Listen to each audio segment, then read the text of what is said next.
সম্প্রতি ২০২৪ সালের বিশ্বের সর্বোচ্চ পারিশ্রমিক পাওয়া অভিনেতা অভিনেত্রীদের তালিকা প্রকাশ করেছে প্রখ্যাত মার্কিন সাময়িকী ফোর্বস।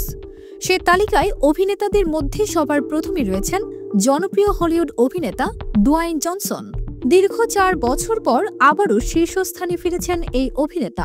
বিপুল পরিমাণ আয় করে তিনি রায়ান রেনল্ডস ও জেরি সাইনফিল্ডের মতো তারকাদের পিছনে ফেলেছেন। ফোর্বস ম্যাগাজিনের বরাতে এই তথ্য জানা গেছে। ফোর্বস সূত্রে জানা যায়, ডুয়াইন জনসন গত বছর আনুমানিক $৮৮ মিলিয়ন আয় করেছেন।